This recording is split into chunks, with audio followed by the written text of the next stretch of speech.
todo mundo conhece as múmias do Antigo Egito, mas você sabia que aqui na América do Sul nós também temos múmias e que elas foram preservadas junto com uma das maiores coleções de têxteis arqueológicos do mundo? E hoje eu vou te contar tudo sobre as múmias e sobre os tecidos incríveis deixados pela cultura Paracas quase 2000 anos atrás. Meu nome é Pauline Kisler, eu sou historiadora da indumentária e recriadora histórica e você está no canal da Modista do Desterro.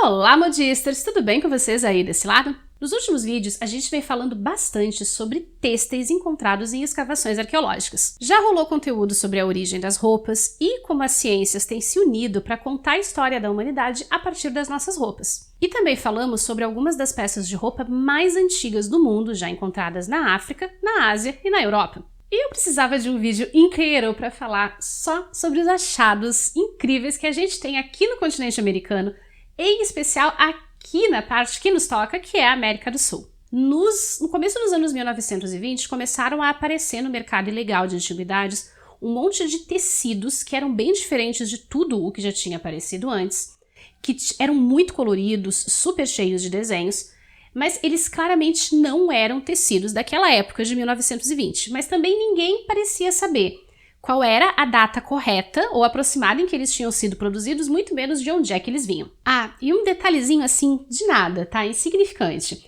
Entre 1920 e 1930, vários tecidos desses saíram clandestinamente do território peruano e foram parar em coleções de museus e nas mãos de colecionadores privados, principalmente na Europa e nos Estados Unidos. Muitos estão lá até hoje e o governo peruano segue brigando na justiça para conseguir a devolução desses tecidos, porque no fim das contas eles foram roubados de dentro do território do país. Enfim, né? Colonizadores sendo colonizadores. Quem se ligou nisso foi um arqueólogo peruano chamado Julio César Tello, que não só é considerado o pai da arqueologia peruana, como também o primeiro arqueólogo de origem indígena na América do Sul. Sua família era de uma etnia indígena da região de Huarochirí. A língua materna dele era o Quechua, e Tello conseguiu convencer o governo do Peru a financiar os estudos dele, primeiro na medicina, depois na antropologia e arqueologia. E assim, Tello se tornou um dos pioneiros no estudo das sociedades pré-colombianas na região da Cordilheira dos Andes. Antes da gente continuar, eu preciso falar um pouquinho sobre esse termo que eu usei agora há pouco, pré-colombiano, porque eventualmente ele vai acabar aparecendo por aqui de novo. Pré-colombiano é um termo estupidamente genérico para se referir a todos os povos originários, ou seja, os povos que habitavam o continente americano antes da chegada dos conquistadores europeus. Por si só, é um termo extremamente eurocêntrico, porque ele considera um evento que para os europeus foi uma grande glória, uma grande aventura, que é a conquista de um novo continente, mas que para os povos nativos foi um evento extremamente traumático. E pega esse evento e considera isso como o grande marco na história recente do continente americano. Só se for o marco daquele poema do Pablo Neruda que diz que a espada, a cruz e a fome iam dizimando a família indígena, né? Mas a gente tem um problema sério aqui. A conquista apagou muita coisa das culturas originárias. Então a gente não sabe como esses povos chamavam a si mesmos para se diferenciar de outros, a gente não sabe como eles contavam e como organizavam o tempo, e como essas divisões vindas da Europa e termos como pré-colombiano e idade moderna ainda são muito usados nas escolas do Brasil, eu vou usar esses termos aqui no vídeo para que vocês consigam se localizar melhor no tempo. Mas eu não concordo com eles e eu odeio o termo pré-colombiano com todas as forças da minha alma. Nos anos 1920, a Europa e os Estados Unidos estavam numa febre da arqueologia, desencadeada por descobertas como a cidade inca de Machu Picchu, no Peru, em 1911, e a tumba de Tutancâmon no Egito em 1922. E muitas equipes de arqueólogos desses países, financiadas pelo governo ou por particulares, saíram pelo mundo em busca de ruínas de povos e cidades perdidas. Muita coisa foi encontrada, mas o destino de quase tudo foram os museus da Europa e dos Estados Unidos.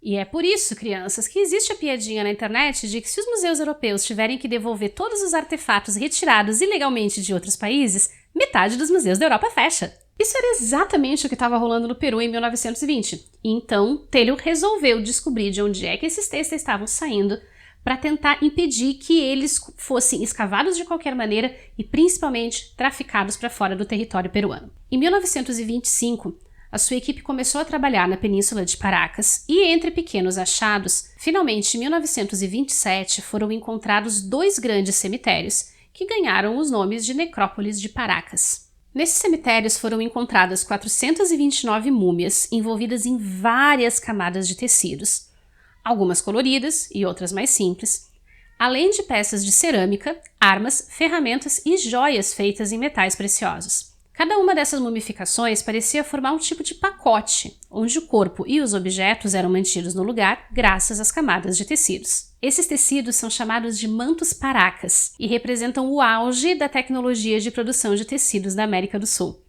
E essa aparência de pacote dos sepultamentos acabou dando origem ao nome pelo qual eles são conhecidos hoje, os fardos funerários da cultura Paracas. A cultura Paracas se desenvolveu na região da Península de Paracas entre 2.700 e 1.800 anos atrás. Até onde se sabe, esse povo não chegou a desenvolver um sistema de escrita, então muita coisa fica faltando nesse quebra-cabeça. Mas os estudiosos trabalham com a possibilidade de que já havia a ideia de diferenciação social, que existiam grupos sociais diferentes com poderes e prestígios diferentes dentro dessa sociedade. Isso porque, entre os 429 fardos da necrópole de Paracas, existem várias qualidades de sepultamento, desde aqueles feitos com os tecidos e oferendas mais simples até os mais elaborados. Então vamos falar sobre os fardos e sobre o processo de construção deles. E um aviso importante, gente, a partir daqui eu vou começar a falar sobre o processo de mumificação, vou falar sobre as técnicas que eram usadas e vai ter menção e, eventualmente, imagens que remetem a esqueletos humanos.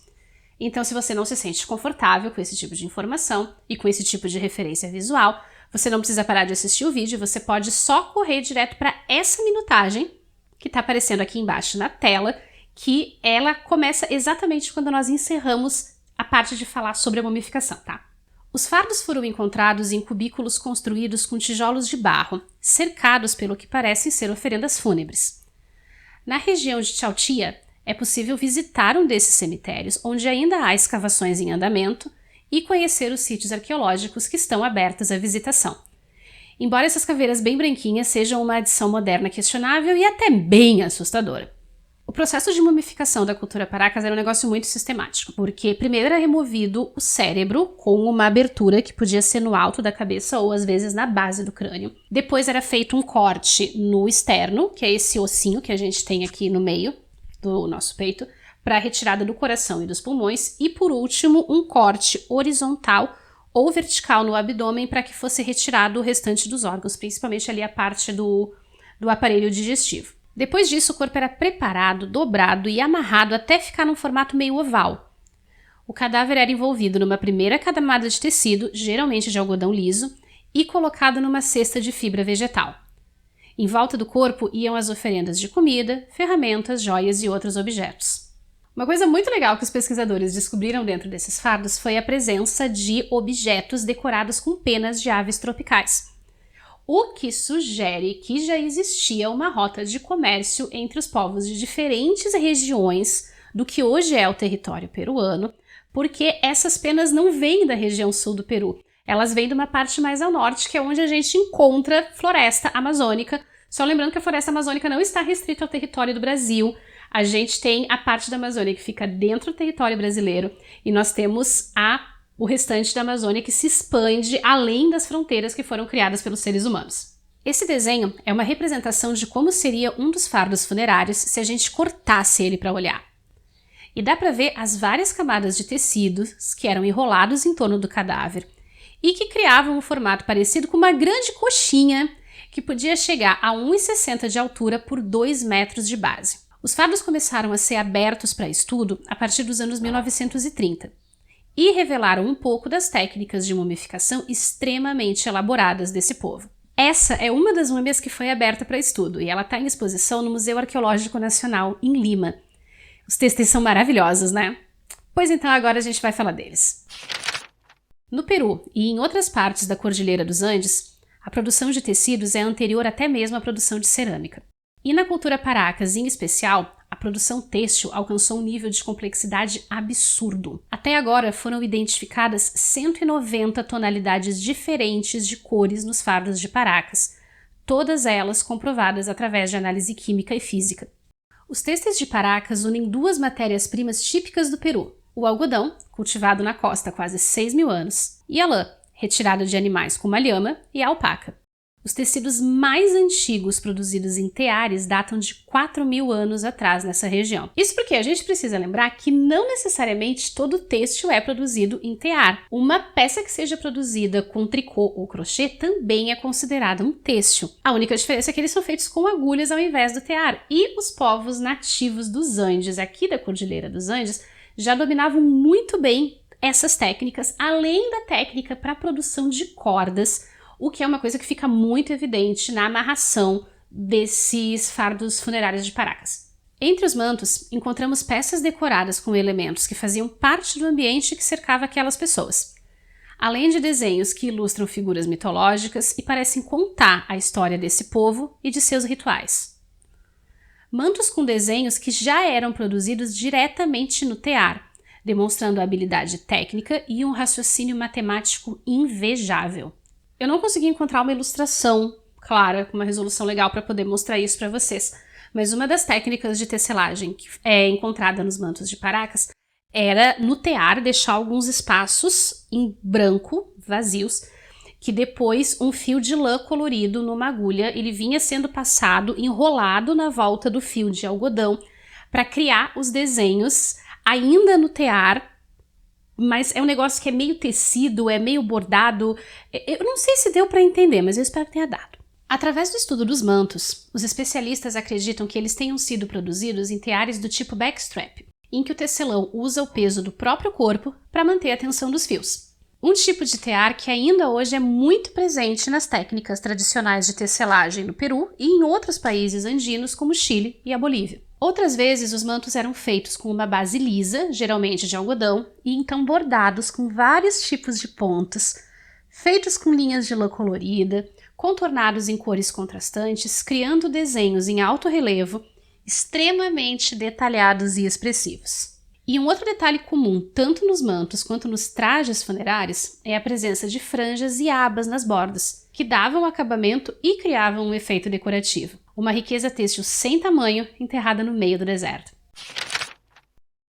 Em 2014, o governo peruano conseguiu na justiça a devolução de uma coleção de 79 mantos Paracas que estava no Museu Etnográfico de Gothenburg, na Suécia. Esse processo de devolução de objetos retirados indevidamente de seu local de origem é chamado de repatriamento. Processos de repatriamento levantam uma série de discussões sobre o colonialismo europeu, mas também sobre a conservação desses artefatos, já que frequentemente os museus alegam que os países de origem não têm condições de garantir a integridade dessas peças para as futuras gerações. Mas também levanta questões éticas sobre como os museus formaram e ainda formam suas coleções de artefatos, sobre como é fundamental que os objetos cheguem ao museu de forma lícita e não sejam apresentados ao público apenas a partir do olhar europeu. Esse vídeo encerra a nossa pequena série sobre têxteis arqueológicos, ou pelo menos até que eu leia sobre mais alguma coisa que me deixe meio pirada da cabeça, totalmente empolgada, e me faça querer gravar outro vídeo sobre o assunto. E se você curtiu esse conteúdo já, convido você a se inscrever aqui no canal, deixar o seu like, comentar, compartilhar e dar uma conferida nesses outros conteúdos sobre história da indumentária que eu separei para vocês com todo carinho.